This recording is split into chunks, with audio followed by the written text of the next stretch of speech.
A Copa acabou, o Campeonato Brasileiro vai voltar e os times de São Paulo já começaram fazendo feiura, né? Essa semana mal teve partida dos quatro grandes e nós já temos dois sofrendo transfer ban e na verdade nós temos três sofrendo com esse mal. Mas afinal, você sabe o que é um transfer ban? Você sabe qual é o conceito dessa punição? E sabe por que o clube é punido com um desse?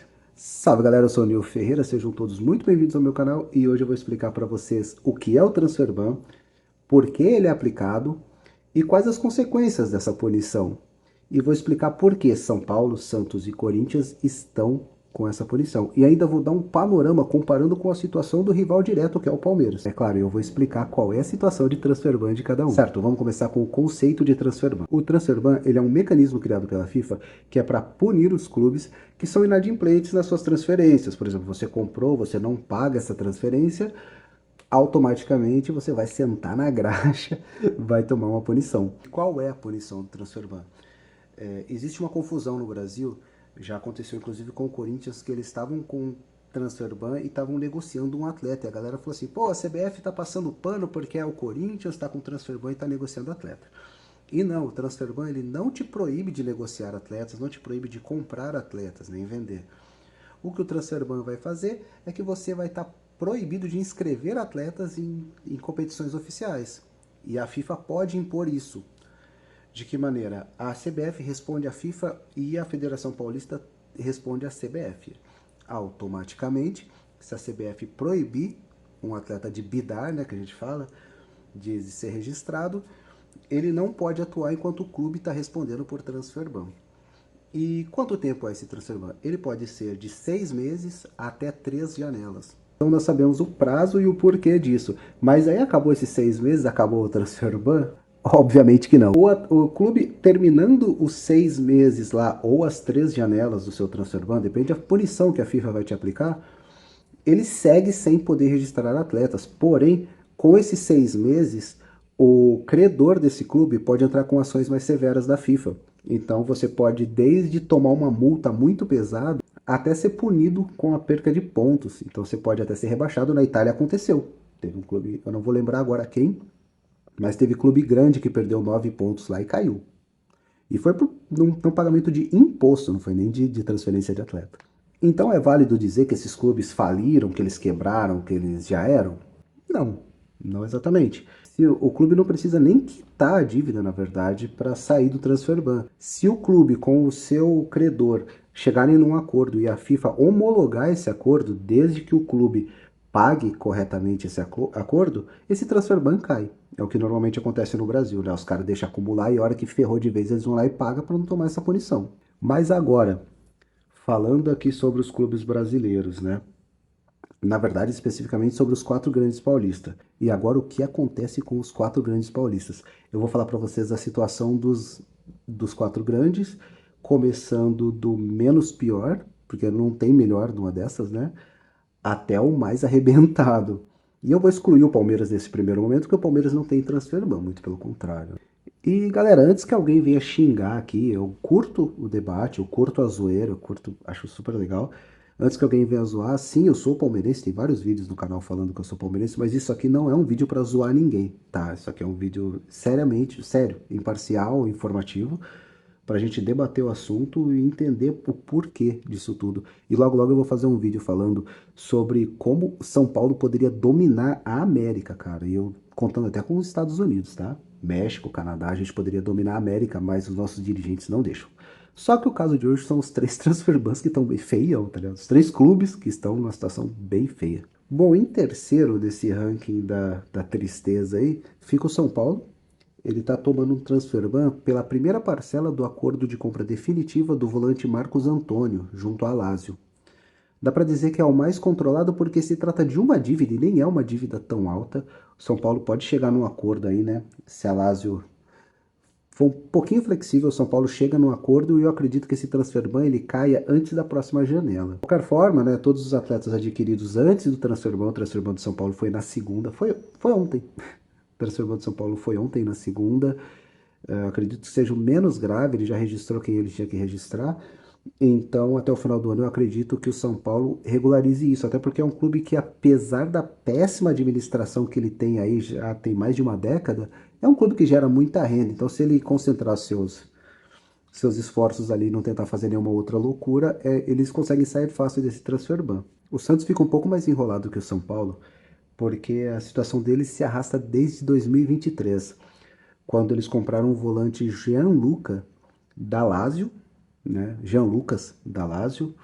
Na época foi fechado em 6 milhões de euros, parcelados em 3 vezes de 2 milhões de euros. As duas primeiras parcelas foram pagas certinho, na data correta, porém a última o Santos ramelou, foi se arrastando, o Mônaco foi cobrando, foi tentando acordo, o Santos sequer respondeu e veio o tal do transfer ban, né? Veio o pedido de punição na FIFA e rolou o transfer ban. Embora o mecanismo tenha sido ativado por uma situação semelhante à do São Paulo, inclusive se tratando da compra de um volante, né? A situação do Santos eu considero mais grave, porque o clube francês está tentando trocar essa ideia desde 2023, já são 3 anos arrastando isso. De lá para cá, o Santos foi só se enrolando, o Santos caiu. Então, assim, ele está tomando um transfer ban de uma compra que ele fez no ano que ele caiu, tá?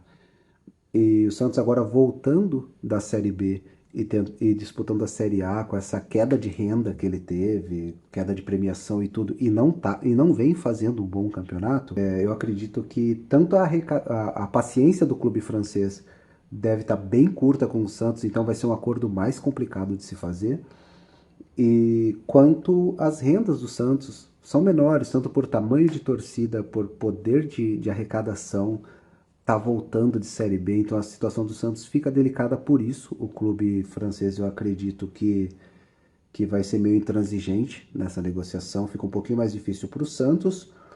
Eu não acho que eles cheguem a conseguir resolver isso até o final dessa temporada para estar livre na próxima janela, a menos que o Neymar resolva fazer alguma coisa, né? O Neymar tem o poder para isso. Mas a dívida com o Neymar também está bem alta, então está complicado para o Santos. Pena de ver porque é um clube muito grande do Brasil e sem clubismo. É foda ver o Santos numa situação dessa. Daria para estar bem melhor, tá? Mas vamos torcer aí pro Peixão conseguir se levantar e voltar a ser essa baita potência. Pô, a gente assistiu o vídeo que tem aqui no canal, inclusive te recomendo assistir lá. Final de 63 do Santos jogando lá, Pelé fazendo milagre lá, fazendo mágica e, pô, você vê um clube desse estar na situação atual, os três na verdade, né, 3 times gigantescos aqui de São Paulo numa situação dessa é triste, cara, de verdade. Eu como palmeirense eu zoo bastante meus amigos, mas é muito triste de ver.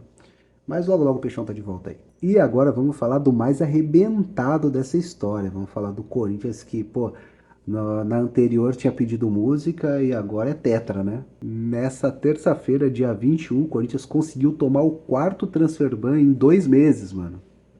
O Corinthians ele vem flertando com o perigo aí faz tempo. Se cair numa situação dessa, vai ficar complicado. Porque assim como São Paulo e Santos, vem de administrações desastrosas, cara, de administrações criminosas mesmo, que sucatearam o clube. E se não fosse a marca muito forte, a marca gigantesca que o Corinthians tem, pode ter certeza que já tinha fechado as portas, mano. Então o torcedor corintiano é assim, claro que tem que ficar triste com uma situação dessas, né, cara? Os caras fazendo isso com o clube, mas tem que ter orgulho do tamanho da marca, porque qualquer outro clube teria acabado se não fosse o tamanho de Corinthians, de Santos e de São Paulo. E o Corinthians está aqui em primeirão, arrebentado e sendo o caso mais perigoso, porque são 4 punições e 4 decisões diferentes da FIFA, então são 4 credores, cara. E basicamente, simplificando muito, trocando muito em miúdos, imagina assim, você e mais 3 amigos cobrando uma pessoa. Essa pessoa começa a pagar um dos amigos, os outros 3 vão começar a ficar muito bravos querendo receber também, né? E quem ficar por último vai ficar muito intransigente, muito chato, vai querer receber mais rápido o seu valor, correto? Bom, então vamos detalhar quais são os 4 transfer bans sofridos pelo Corinthians. O primeiro é o Félix Torres, é o mais antigo e o mais grave. O zagueiro equatoriano Félix Torres foi contratado pelo Corinthians em janeiro de 2024 e o Corinthians deixou de pagar várias parcelas do acordo, né, do parcelamento dessa compra e hoje a dívida soma 6,1 milhões de euros, que dá aí mais ou menos 39 milhões de reais. O clube acionou a FIFA e isso colocou o Corinthians entre os clubes monitorados por inadimplência pela entidade. E foi o primeiro transfer ban sofrido pelo Corinthians dentro desses 2 meses. O mais recente transfer sofrido pelo Corinthians foi o do volante Charles. Eu tô olhando para baixo que eu tô com uma colinha aqui, tá? Foi o do volante Charles junto ao Midtjylland, da Dinamarca. O Corinthians descumpriu já um acordo, já havia um atraso, o Corinthians descumpriu o acordo para a quitação dessa dívida no valor de 1,2 milhões de euros, que dá mais ou menos 7 milhões de reais, o que até parece para a média do futebol brasileiro atual, 7 milhões de euros nem são tanta coisa, tá? É, por exemplo, o que alguns clubes têm de bilheteria anual.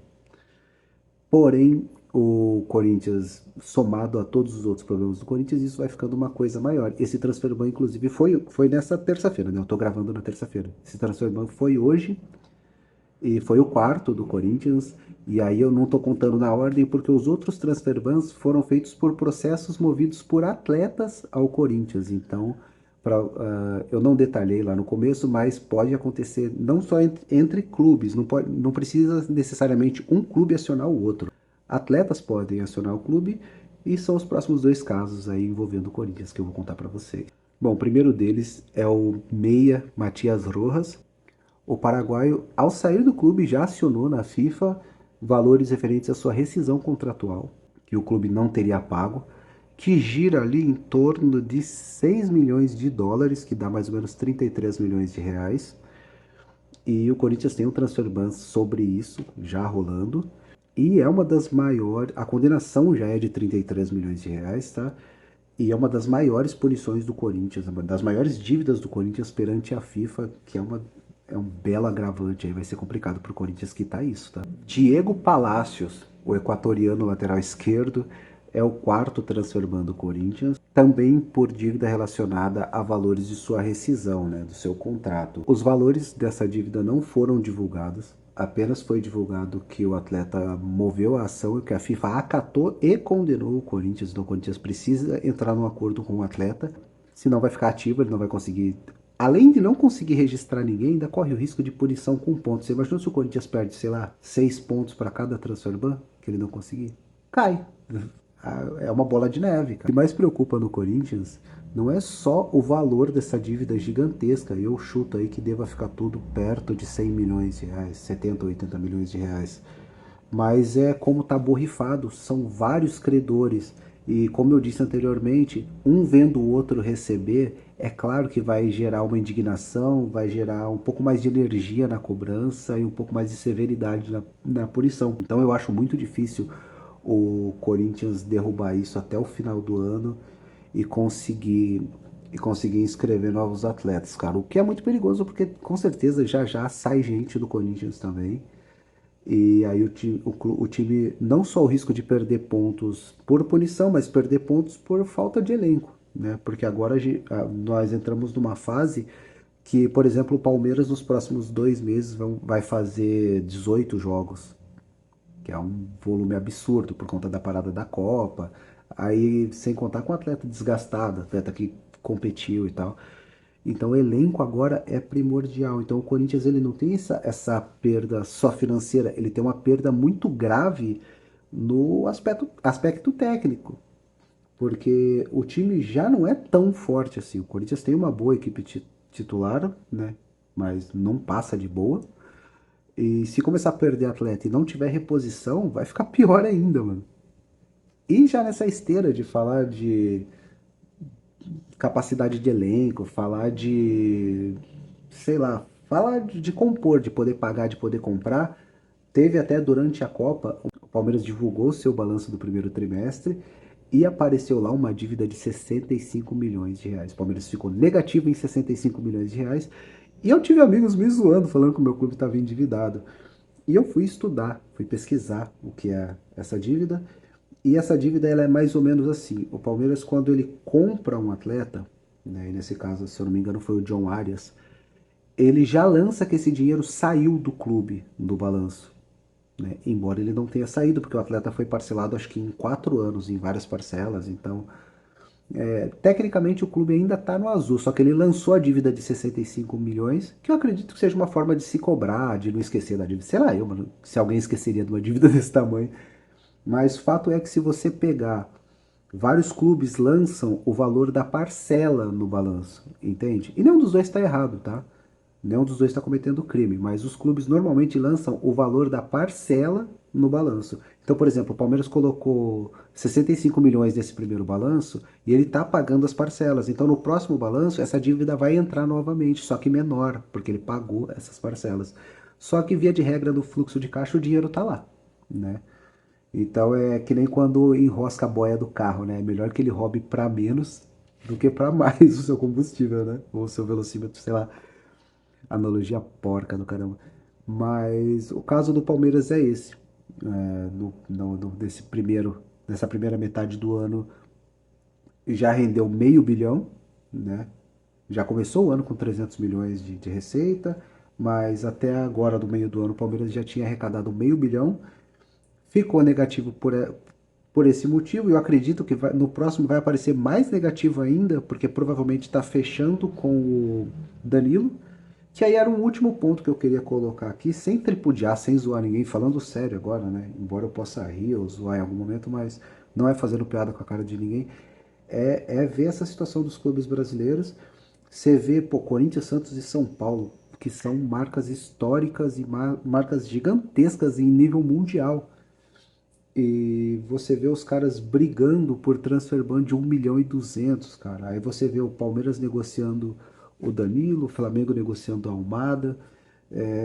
Até o papo que falavam de espanholização dos dois clubes no Brasil hoje, eu acho que está ficando para trás porque não está tendo nenhum terceiro clube. E para ser bem honesto, eu nem sei se isso é tão legal, mano. Para fazer piada, para aloprar amigo, talvez, mas aí a liga começa a ficar fraca, né? Você vê clube grande querendo quebrar, ficando enfraquecendo, é zoado, mano. Mas é isso. O vídeo de hoje era para explicar mais ou menos, ficou um pouquinho mais longo do que eu esperava. Se você ficou com alguma dúvida, pode colocar aqui nos comentários que eu vou estudar e passar para você, caso eu não saiba. E se for debater, mano, vamos debater de uma maneira mais da hora. Nos outros vídeos, até de partidas históricas, eu tenho notado uma galera debatendo legal, com questões legais, a galera falando a idade que tinha na época, tal, que, por exemplo, na partida de 62, ainda faltavam 6 anos pro meu pai nascer. Isso é muito legal. Mas tinha uma galera comentando lá, pô, já tinha 10 anos, tinha 6, faltava 10 pra nascer. É muito legal isso, cara. De verdade. E esse debate é legal. Agora tinha uma galera, pô, na maior agressividade, querendo provar que o Pelé não era gigante. Aí quem defendia também era agressivo, desnecessariamente. Não precisa, galera. Todo mundo tem o direito a ter a sua opinião e todas elas são válidas e todas muito bem fundamentadas, tá? Eu concordando ou não, eu vejo que tem muito argumento bom. Só que, pô, só vamos manter dentro da civilização, beleza? Então, quem tiver dúvida, quem quiser participar do debate, é muito bem-vindo. E por hoje é isso, valeu e até mais.